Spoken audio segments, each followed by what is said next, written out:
Welcome to today's episode of Continue Change, a video podcast series exploring the ever-changing landscape of nonprofit fundraising and marketing.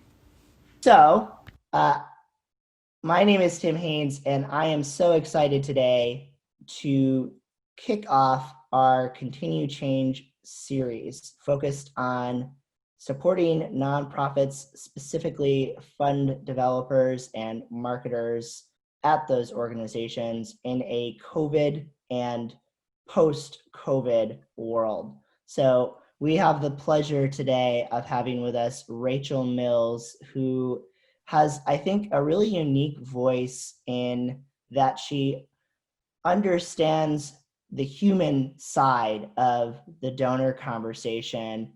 And we're hoping to have a dialogue today about what it means to humanize our donors, especially understanding the nuances of their different personas and how those nuances have been affected by the pandemic that we are all, of course, living through. So, Rachel, I think that it would be really neat just to tell us a little bit about you. Tell us about you, Rachel. How did you get into this space? Yeah, well, thanks so much for having me. I do have kind of a non-traditional nonprofit path, if you will, which I guess maybe all of us do. But I have been working in the nonprofit space for nearly a decade in fundraising and marketing. My background's in PR and nonprofit leadership. And I really just started from the ground up in the nonprofit world. I just wanted to be a part of something greater, like many of us do, and why we're drawn to work with nonprofits. So I started as an intern, and then I became a coordinator, and so on and so forth. Eventually, to a few years ago, I started just consulting nonprofits because I found I had kind of a unique perspective and expertise in harmonizing fundraising and marketing. Not only harmonizing it, but humanizing it, the people and the processes that go into those strategies, and communicating thoughtfully with their donor segments. So additionally, a few years ago, I also decided to jump into grad school, and I'm now a counselor, a clinical mental health counselor, and all of that additional research and knowledge and experience has even more influenced my passion and enthusiasm for creating personas. So that's something that a lot of my clients come to. A lot of times nonprofits haven't heard of them. Maybe they've worked with segments, but they don't really know what it is. And so it's a huge part of the work that I do. And I love so much, Rachel, that you are both a counselor and a fund developer and so many other things. I think let's just refresh our memories maybe a little bit. What even is a donor persona or a donor segment?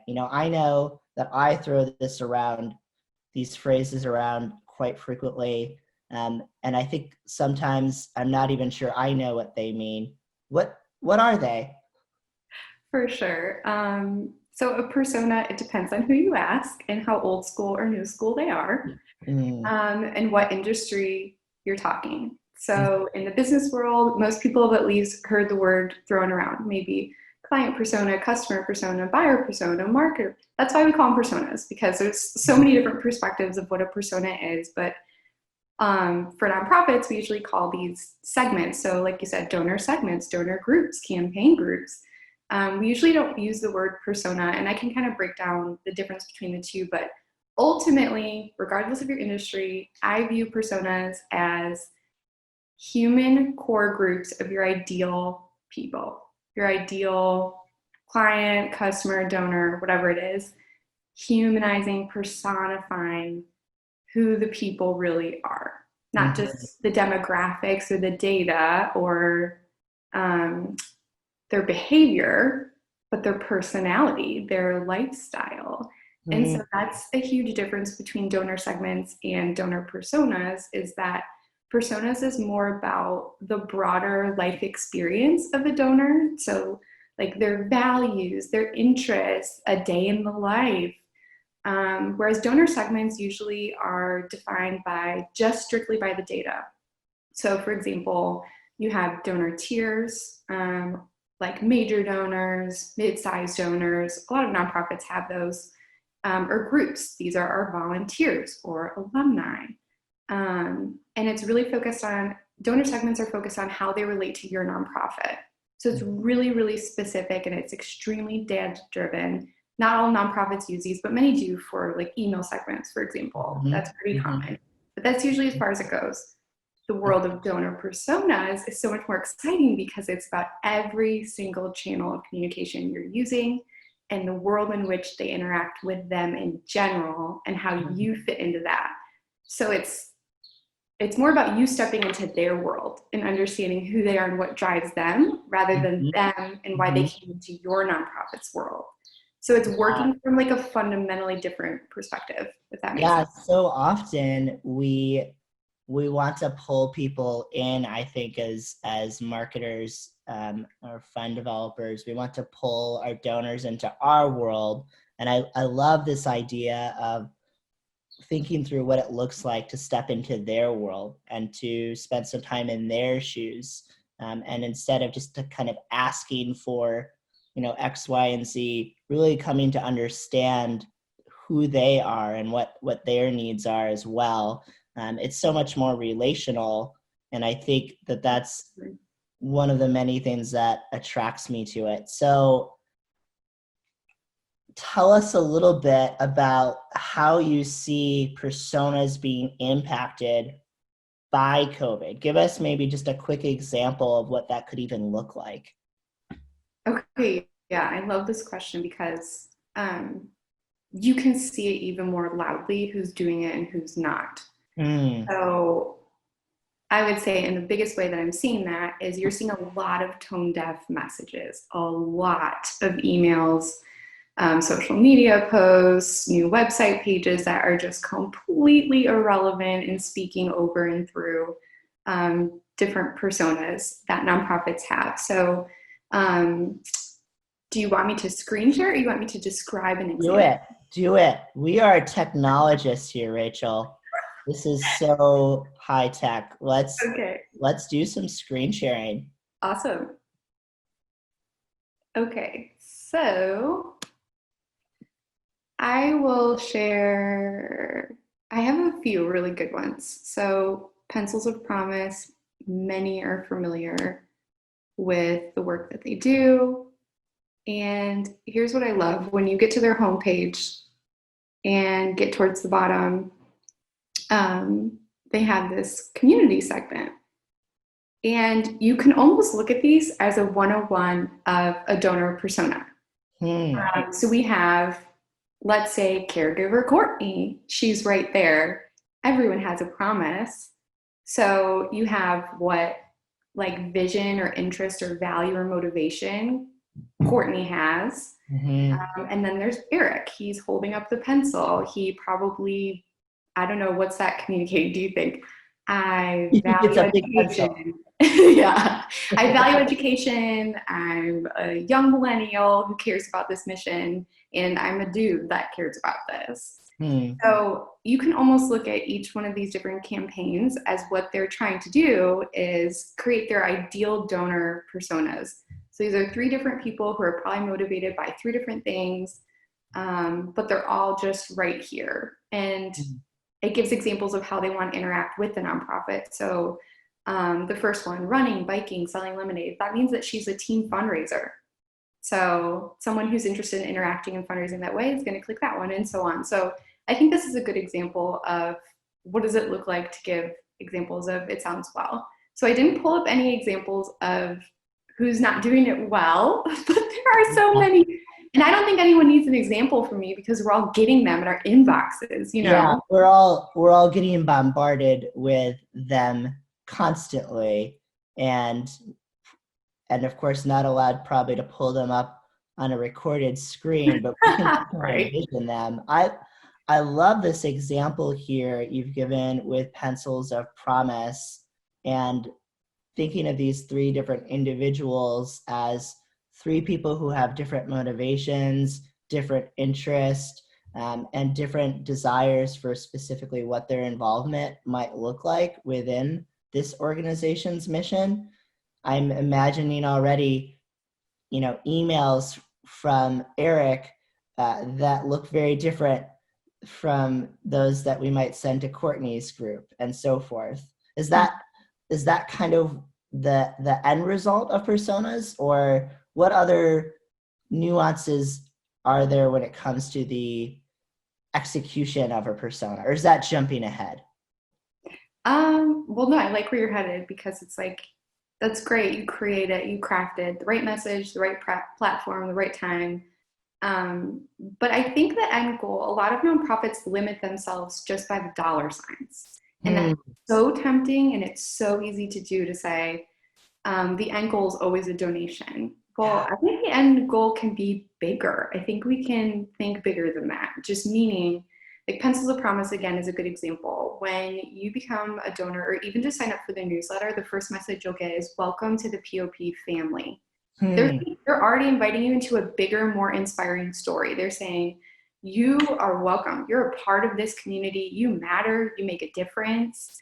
So that is bigger than a donation, because I suddenly feel a sense of belonging. And so this is where me as a counselor, I become really interested in the work they're doing with personas, because belonging is one of our 5 core needs. And so when I read that, it speaks to a really deep part of me. And even if I already have community and friends and nonprofits that I belong to, they may be one of the first nonprofits to tell me, hey, you belong here. And I will tell you, that message is going to stick so far beyond a one-time donation or a Giving Tuesday campaign. Because once the donation's in and out, it's transactional, the relationship's over. But if I know I belong to something bigger, and I actually am making a legitimate difference, then I'm probably going to stay. And I'm probably going to end up still giving you the dollars in the long run that you need, and more, than had you just limited me to, oh, am I going to be a $25 a month donor? And that's my donor segment. I think I love what you're saying there about moving beyond just the acceptable ask amount. I think that is something that we just see all too often in this space, and it really speaks to the need to humanize, even outside of COVID and the way that it's affected people. Rachel, I'm going to put you a little bit on the spot. Tell us about an organization, if you would, that you feel like has made you part of their family, and what that was like for you in the shoes of a could be or would be donor. For sure. Well, I have another example of CharityWater is another like 101 if you're looking for nonprofits that are doing personas well, and they're a nonprofit that I've been a huge fan of and supporting for a long time. And similar to Pencils of Promise, they're really good about creating a community of supporters. And so in contributing to what CharityWater is doing, I not only feel like I'm contributing to with a community of people, so I'm not like a siloed donor giving to CharityWater. I'm rallied with a lot of other people that care. And additionally, they know me so well, because they clearly are tracking what I'm interacting with, and they are always sending me things that I love reading about. So things I personally really value, like transparency. They have a 100% transparency model, and they make sure I always get those emails and updates, and I always read them. And they're highly innovative from a marketing perspective. They're always one of the first nonprofits to be trying something new and different, and a lot of us follow. So I'll give you an example of their Instagram. They have a lot of celebrity connections. I've stolen a few ideas from them. I would have to admit they are an incredible group. Of course, yeah. Which one was it? So they've done a lot of live Q&As in COVID, which I think have worked really, really well for them. It was a Mother's Day post. Like, I'm not even a mom, and it spoke to me. No matter where you live, being a mom is hard work, but without access to clean and safe water, the daily work of mothering is exponentially harder. Okay, so I got messages in my email about that, and I thought that was kind of weird at first. I'm like, well, I'm not a mom. But the way that it was worded was a little bit different in the email. Hmm. And the reason that it really connected with me was because they're essentially saying, like, we're all like, the idea of we're all in the same storm, but not the same boat. And as a counselor, that really resonates with me because right now, certain people, their challenges are really different than mine right now. And so that worked for me because I really care about like inequities and injustices, Mm-hmm. disparities, and I tend to get a lot of messages like that from them. So at some point, my behavior must have indicated that I value that. Hmm. Um, and they keep saying it to me, and it keeps working. So that's an example with CharityWater. Yeah, and a great thing to write on the bathroom mirror over your sink at home. We're not all in the same boat, but we are all in the same storm. Just so powerful, and it makes me feel, even just in this moment, better understood by them. I love Charity Water and have been following them for quite a long time. And I think it's interesting to hear about some of the things that resonate with you, because some of the content that I get or the things that I see, might be different because Yeah. we're different people and have slightly different personalities, I'm sure. Mm-hmm. So great example. Wow. When it comes to, so this picture, I think, is a great transition moment here. What are some of the challenges when it comes to humanizing people right now? It feels really hard, and I don't know why. I love that. Well, it's complicated, you know. So let's say you're ahead of the curve and you have not only segments but personas. You understand the personality behind core donor groups. Well, that's challenging right now because your personas are all stressed out to the max and are surviving a global health pandemic. And so the way that you typically interact with them is not necessarily going to be predictable or effective. That's really hard, especially because with donor segments, like I said, it's so data driven. Well, what do you do when data behavior is abnormal? Yeah. What if they're not interacting like themselves because they're not themselves right Hmm. now? That's hard, but that again just goes to the point that you can't only be data behavior driven. You have to think about like the core emotions and personalities of that person Hmm. and engage with them in an honest way. So, like for example, I'm getting a lot of emails. I said earlier they sound tone deaf. A lot of them are starting by assuming what I feel and what I'm going through. So, hey Hmm. Rachel, we know this must be so hard for you right now. It's difficult for all of us. Or, hey Rachel, you hanging in there? I Hmm. know you are. You're strong. We're gonna get through this. We're all in this together. That and these nonprofits are telling me what I should feel or telling me what I should be going through, and that's immediately off-putting. Hmm. Instead of just asking, "Hey Rachel, how have you been lately? Hmm. How is this upside down world affecting you? What is that like?" Hmm. It's so imperative, from what I hear you saying, that we understand that these are relationships, and relationships are two-way. You and I would never go to our spouses and just say, hey, I know you're having a terrible week, and you probably need ice cream, unless we maybe first stop to ask them, like, how is your week going? It seems like it's been kind of rough. So you're suggesting perhaps that we're not stopping, we're not thinking about the other side. Exactly. And just, or just not simply not listening or doing any sort of social listening for that matter. And by that, I just mean like a lot of nonprofits don't even do this, but it's more commonplace in business, like social listening, right? Where I'm like going on donors' social profiles and just listening to what they're talking about lately to get an idea of what interests them right now in the moment. So yeah, and to your point about like spouses, that's like me walking up to my husband every single day and talking about money. Like, hey, honey, how was your day? Um, yeah, let's chat about money again, Yeah. instead of Yeah. asking about the day. I Well, know why? you're having a bad day. I need $20. Exactly. Yeah, Yeah. just on repeat, basically.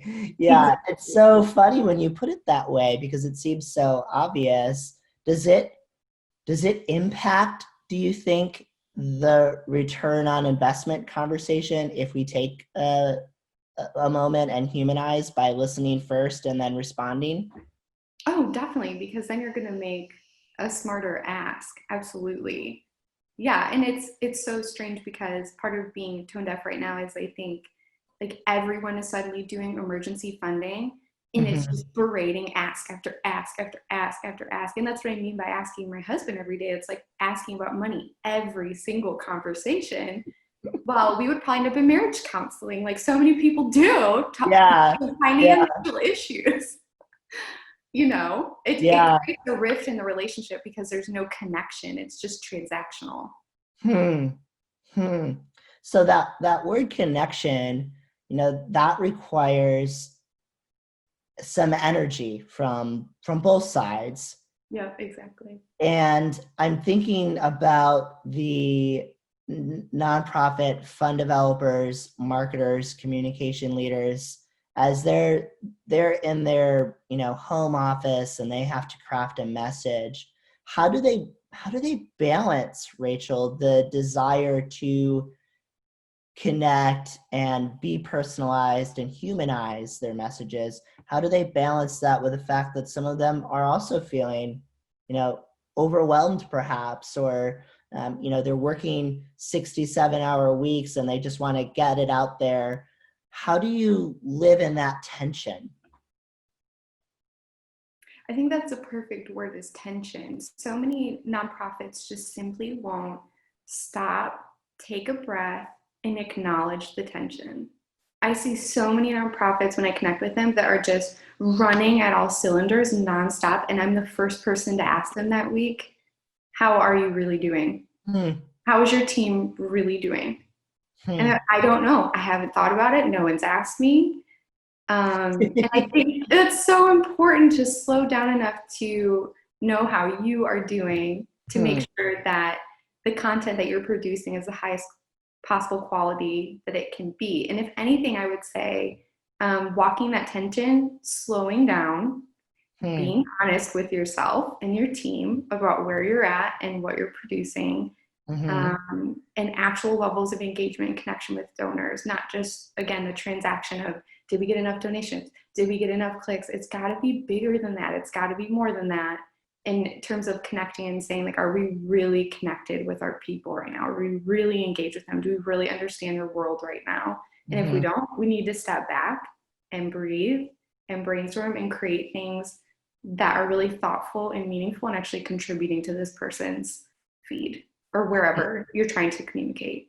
But Hmm. like you said, I mean, tension's a perfect word. It's just that so many, I think, aren't even acknowledging it's there, even though they feel Yeah. it. Yeah, you can't have tension uh, that's beneficial if you don't first acknowledge that it exists. So it sounds like the first step is really just to acknowledge that there is a tension there. Um, if And I'm maybe not, acceptance too, like accepting that tension, saying, like, the tension's there.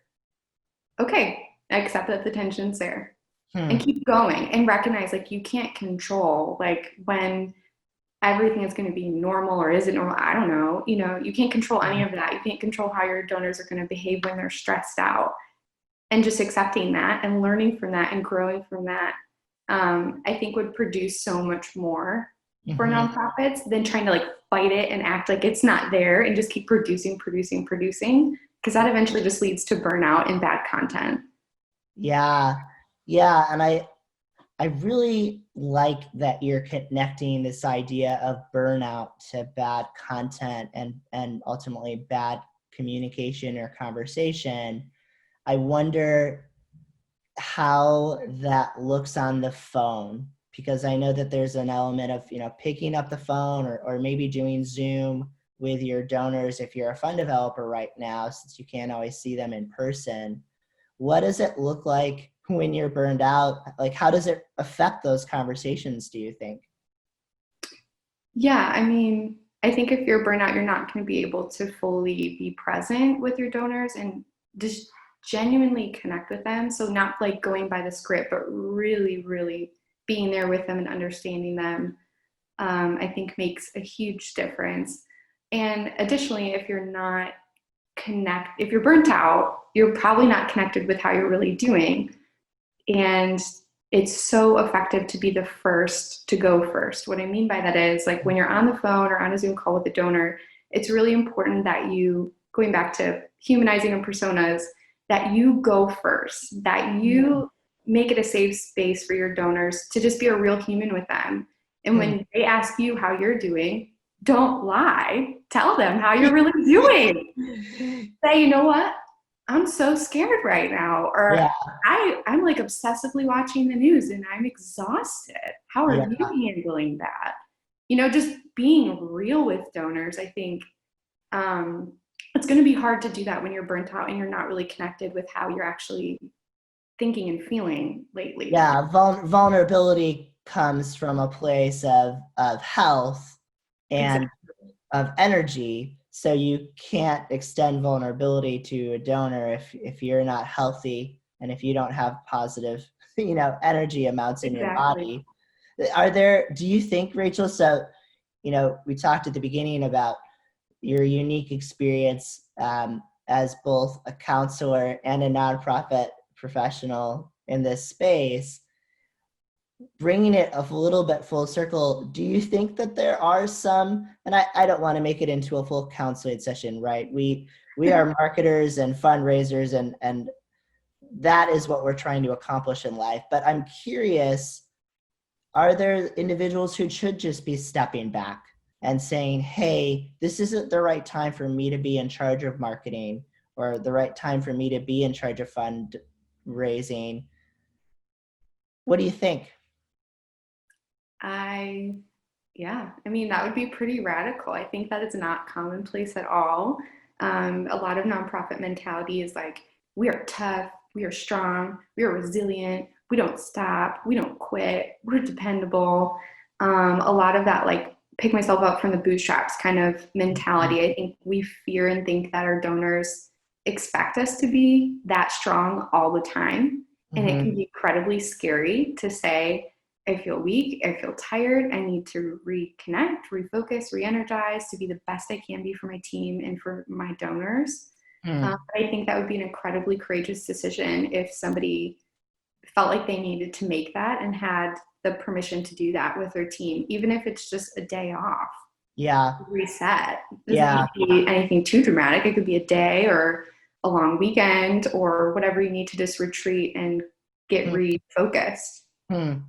Maybe some of the marketing and fund development teams could be supported by leadership also realizing that now is a hard time to market, and that there is humanization for the donors, but also for the individuals doing the marketing within the nonprofit itself. I think that leaders, especially executive directors, would be well served to pay special attention to their marketing teams right now, and to not assume that pushing 100% all day long is exactly the best thing. And not from what you're saying, I think not something that's going to get us the best return on investment, which is of course ultimately our objective, along with the mission as itself. So Rachel, thank you just so much for being vulnerable. I hope that this has been as meaningful of a dialogue for you as it has been for me. What do you think you want to leave the audience with today? What's a final thought, as they say? I would maybe say give yourself permission, your team, your donors permission to be human, to be flawed, to be stressed out in this unique time of life. And you're going to get through it. but in your own time, in your own way, and that's okay. You know, don't worry so much about looking to the right and to the left and what other nonprofits are doing. If you're working on honing in your personas, it has to start with yourself and knowing who you are, who your team is, and then really, yeah, doing your best to understand who your donors are in this unique time. Yeah. Wow. So I'm Tim Haynes, and this has been another episode of Continued Change. Thanks for joining us today, and we look forward to hopefully seeing you again soon. Thanks for having me.